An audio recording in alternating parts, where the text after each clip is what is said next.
They called it love. They called it sacrifice. But what I remember most from that day was not the screaming nor the tears, but the cold, quiet condemnation of my father. "You're just a selfish mistake," he said. Those were the only words he spoke to me. No yelling, no anger, just cold, steady truth from a man who raised me for 26 years. I'm Sydney, and until that moment, I thought the worst thing my family could do was ignore me. I was wrong. Hours earlier, my mother had ripped my medical records to shreds in the middle of a hospital lobby, screaming, "You're letting your sister die." Strangers stared. Nurses froze. I stood there silent, paper scattering like broken pieces of a life I never got to choose. They said this was about love, about sacrifice. But it wasn't. It was about control. And the one thing they never wanted me to know, that my entire life had been built on a lie. I wasn't a daughter. I was an insurance policy. What they didn't realize the day they tried to break me in front of everyone was the day I stopped playing their game. They thought guilt would own me forever. But they forgot one thing. I don't surrender. Not to strangers. Not to blood. And definitely not to people who only kept me alive so I could save someone else. Have you ever found out your whole life was a transaction? Tell me in the comments, because what I did next changed everything. The shredded pieces of my medical records clung to the sterile hospital floor like confetti from a celebration I was never invited to. My mother stood over me, chest heaving with a rage that could have burned through steel. "Do you think you get to sit there and act like some sort of victim?" she spat, voice cutting through the hush of the lobby like broken glass. "Your sister is dying, Sydney. Dying. And you're doing nothing. Absolutely nothing." Her words weren't new. They'd been sharpened over years, honed into weapons that fit perfectly in her mouth. Behind the glass wall of room 311, Vera lay in her hospital bed, pale, fragile, yet still managing that signature smirk. Chemotherapy had stolen her hair, but not her arrogance. Her eyes met mine, and for a split second, I hoped for something, anything human. Instead, her look said everything. "I'm still the center. You're still orbiting. I bent to pick up a few scraps of the file. Not out of guilt, but because they mattered. Proof. Facts. Something solid that couldn't be twisted like every bedtime story they fed me growing up. I didn't raise you to be this cold, this ungrateful," Mom hissed, lowering her voice as if volume made it virtue. "We gave you everything." I looked up, meeting her eyes dead on. "You gave me what you thought I owed you for." She blinked. For the first time, silence stretched between us. Not peace, not understanding, just an empty space where her fury had nowhere to land. Then came the scream. "You're letting your sister die." It ricocheted off the polished walls, loud enough to draw stares. A nurse froze near the vending machine. A security guard turned his head. The shame was a living thing slithering across my skin. I didn't flinch, didn't cry, didn't move, because I knew this wasn't grief. It was theater, and I wasn't going to hand her an encore. Through the glass, Vera tilted her head, a tiny twitch of her lips curving upward. Ownership. That's all it ever was for her. She didn't need to say a word. The script had been written years ago. Vera wins. Sydney yields. But not today. I walked away from that lobby with the weight of 1,000 eyes on my back. Not one of them stepped in. Not one voice broke the silence. That was the thing about scenes like this. They don't just humiliate you, they isolate you. And isolation, that was the language my family spoke fluently. By the time I reached the far end of the corridor, the clock above the elevator read 10:42 a.m. I remember it because I remember thinking, this is when everything breaks. Not when they scream, but when I don't. I didn't yell. I didn't collapse. I just walked because I finally understood something terrifying and liberating all at once. They weren't trying to save Vera. They were trying to prove they could still control me. I found a quiet corner near the consultation lounge, my pulse pounding like enemy fire. I pulled out my phone and scrolled to the email I'd kept buried for months. National donor match results. Confidential. The date stamped 6 months ago. The day I took the test before anyone even asked me to. Back when I still believed silence might equal peace. The message was blunt, clinical. No biological compatibility detected. I wasn't a match, not partial, not marginal, not even close. They knew, or at least they could have known if they'd cared to ask me. But why ask when assumption makes a better leash? I hit forward, added one recipient, Dr. Holstrom. Subject line, reconfirming non-compatibility for records. She said my attorney, Laura Lai, because if this circus turned legal, I wanted my armor in place before the first shot was fired. I stared at my name in the signature block. Sydney Hale, not Vera's sister, not Coraline's daughter, just me. And for the first time in my life, that felt like a declaration, not a deficiency. When I looked up, Dad was there, not storming in, not shouting, just standing. Broad shoulders squared like a man who thought the world owed him reverence for existing. He didn't call my name. He never had. His voice was flat, almost bored. You're just a selfish mistake. No raised tone, no venom, just fact. Delivered like weather. Inevitable, unchangeable. And somehow that hit harder than any scream. I didn't cry. Didn't ask what he meant. That would have given him the dignity of disbelief. Instead, I let the words settle on my skin like wet cement. Heavy, hardening, but not sinking. Behind him, Vera's room glowed like a stage. She didn't move, didn't blink, just watched like a queen surveying pawns. I stepped sideways, careful not to brush his arm. Once that might have felt like defiance, now it just felt like oxygen necessary for survival. By the time I reached the parking garage, my chest was tight, but my mind razor sharp. I had 5 minutes before the rideshare arrived. Just enough time to open my notes app and type 3 sentences that felt like scripture. Tested October 19th. Results received October 24th. Not a match. Then, without thinking, I added, you cannot donate what you don't have. You cannot love where you're not allowed to exist. And you cannot stay where you were never really invited. I hit save. My fingers didn't shake. Not anymore. This wasn't about refusal. It was about proof. Proof that I wasn't the villain they needed me to be. And soon the world would know it too. I thought the worst was over when I walked out of that hospital.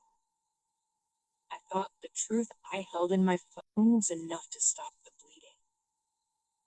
I was wrong. 2 hours later, my phone buzzed with a message from Dr. Holstrom. Need to clarify an inconsistency in your file. Can you return today? The phrasing was polite. The subtext wasn't. My stomach tightened like a fist as I typed back. On my way. By the time I stepped into his office, the fluorescent lights felt harsher than before. He sat behind a wide oak desk, hands folded, a manila folder open in front of him like a wound. Miss Hale, he began, voice low, professional, but edged with something heavier. Hesitation. Before we continue, I need to confirm something. When was your last genetic screening? I blinked. October, for the donor test. You have the results. He nodded slowly, tapping the screen of his monitor with his pen. That's the problem. Our system shows two sets of data, yours and Vera's, and they don't align. Cold wave slid down my spine. What do you mean, don't align? He didn't answer right away. He just turned the monitor toward me. Two charts side by side, color-coded markers where there should have been overlap. Except there wasn't. Not even close. You are not biologically related, he said. Finally. 6 words. 6 words that cracked 30 years of reality in half. I stared at the screen, then at him, waiting for a laugh, a qualifier, or something. Nothing came. Just silence humming like a live wire between us. My voice caught. I swallowed hard. I'm adopted. He exhaled slowly as if bracing for my next question. That's what the data suggests. We ran it twice to be certain. My first thought wasn't relief. It wasn't even anger. It was something darker. A realization curling like smoke in my gut. They knew. They always knew. Every cold glance, every offhand, we didn't have to take you in. Every time love felt like a receipt instead of a gift. It all calcified into one brutal truth. I wasn't their daughter. I was their insurance policy. For a long beat, I couldn't move, couldn't breathe. The room pressed in like a vice. I'll need documentation. I said finally, my voice alien even to me. All of it printed and notarized. You'll have it. Holstrom replied quietly. And Sydney, you have every right to speak to our legal department. What happened here? What was withheld crosses ethical lines? I stood on legs that felt foreign, the manila folder clutched like a lifeline. My phone buzzed again, Mom's name flashing across the screen. I let it ring. Outside his office, the hospital felt louder than before. Nurses moving like tides, voices overlapping, laughter from somewhere distant. It all sounded wrong, hollow, like the world didn't know it had just shifted on its axis. I reached the east corridor and stopped by a window overlooking the parking lot. Cars glinting in the sun. People living lives that hadn't just detonated. I pressed my forehead against the glass and whispered the only words that made sense. It was never about saving her. It was about control, about leverage, about keeping me on the hook for a debt I never owed. And now they tried to bury the truth under layers of guilt and forged paper. But the truth didn't rot. It waited. I turned from the window, spine straight, jaw locked. They thought I was done. They thought silence was my default setting. They were wrong. This wasn't survival anymore. This was war. I walked back into the hospital's media room before the chairs were even cold from Coraline's little gratitude ceremony. The banners still hung, the lights still burned, and the cameras were still rolling down their tripods. She had just erased me on live stream, spinning the story like I never existed. I didn't walk in angry, I walked in ready. Security hesitated when I reached the podium, but my badge was still clipped to my blouse, and I said it clear. I'm here to speak. It won't take long. No one stopped me. They didn't know what was coming. I placed the manila folder on the podium, opened it slow like a soldier laying down ammunition. My name, I began, my voice steady enough to cut glass, is Sydney Hale. You didn't hear that name today, but it matters. Heads turned, phones lifted. This. I held up the first page, stamped and signed, is the official test result from the National Donor Registry, dated October. It says I am not a match to Vera Hale. This, I raised another, is a forged consent form filed under my name without my knowledge. And this, I tapped the folder, is proof that my mother received those results 6 months ago and hid them from every doctor in this building. A ripple cut through the crowd like an aftershock. Flashbulbs exploded. I was adopted, I said plainly. They never told me. They brought me here under the assumption I could save someone who spent her life breaking me. And when that failed, they tried to use my body to cover their lie. Behind me, I heard the gasps, the whispers, then the loud crack of Coraline's composure snapping. She stumbled forward, her voice sharp enough to slice through the static. Lies, she screamed. She's unstable. This is vengeance. I turned, calm as stone. No, this is documentation. I lifted the stamped page. Its blue seal catching the light. Unlike the fake signature you submitted, this one holds up in court. More flashes. A voice from the press shouted, "Do you want revenge or justice?" I didn't even blink. Neither, I said. I want no more silence. I stepped down, folder in hand. Behind me, Coraline collapsed. The thud of her body hitting the floor was loud enough that Merrick lunged toward her, shouting something drowned by the rising wave of voices. On the monitor, Vera's live feed went black. The cameras followed me as I walked out, my heels clicking like gunfire on tile. No one tried to stop me because they couldn't. Not anymore.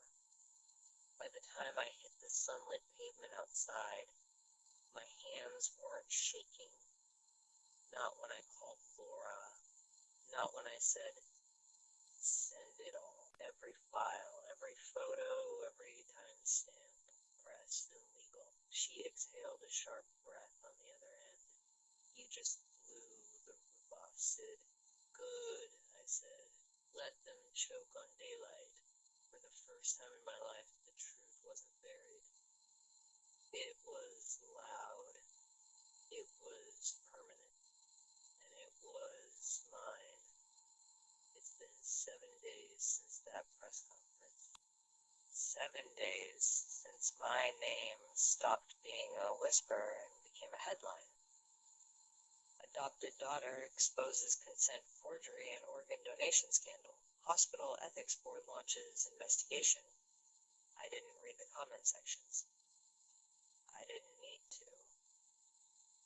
This wasn't about applause or outrage. It was about truth and finally standing in it without shaking. Coraline under medical observation. Merrick, silent as the grave he dug for his own reputation. Vera discharged yesterday. No Instagram sermons, no curated Bible verses, just digital quiet. And me.